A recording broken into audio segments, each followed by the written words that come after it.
ভুর্ভুবস্সুঃ তস্সবিতুর্বরেণ্যং ভর্গো দেবস্য ধীমহি ধিয়ো ইয়ো ন প্রচোদয়াৎ। গীতার শ্লোক আর বেদের মন্ত্র স্টাডি করছে বৈজ্ঞানিকরা। আপনারা দেখেন ভিডিওটাকে। যেই ধর্মগুরুরা বলে থাকে যে নারীরা ওম জপ করতে পারবে না, বেদের মন্ত্র পাঠ করতে পারবে না, সেসব ধর্মগুরু বলতে চাই গীতার 8 নম্বর অধ্যায় 13 নম্বর শ্লোকটা পড়ে দেখেন, যেখানে অগ্রেশ্বর শ্রীকৃষ্ণ মহারাজ বলছেন, আর যারা ওম জপ করতে করতে দেহকে ত্যাগ করে তারা আমাকে লাভ করতে পারে। এতেও যদি আপনাদের সন্তুষ্ট না হয়, তাহলে আপনারা যজুর্বেদের 2 নম্বর অধ্যায় 26 নম্বর মন্ত্রটা পড়ে দেখেন, যেখানে বলে যে স্ত্রী হি ব্রহ্ম বৈবতম, নারীরাও বেদ পাঠ করতে পারে। সেই অধিকার নারীদেরকেও দেওয়া হয়েছে। সনাতন ধর্মে শ্রেষ্ঠতে রাখা হয়েছে নারী জাতিকে। আর যেসব ধর্মগুরুরা বলে যে নারীরা ওম জপ করতে পারবে না, নারীরা মন্ত্র জপ করতে পারবে না, সেসব ধর্মগুরুরা গীতা আর বেদকে ভালো মতন অধ্যয়ন করেন। দেখেন যে নারীদেরকে কতটা উচ্চতে রাখা হয়েছে।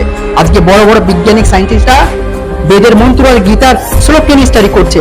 হ্যাঁ, আর যেখানে প্রত্যেকটা শাস্ত্রের মধ্যে নারী জাতিকে ওপরে রাখা হয়েছে, কিন্তু এইসব ধর্মগুরুরা নারী জাতিকে দাবিয়ে রাখার চেষ্টা করে আর ধর্ম থেকে দূরে ফেলে দেয়, যার জন্য আজ আমাদের মাদের বোনদের আজকে এই অবস্থা হয়ে গেছে।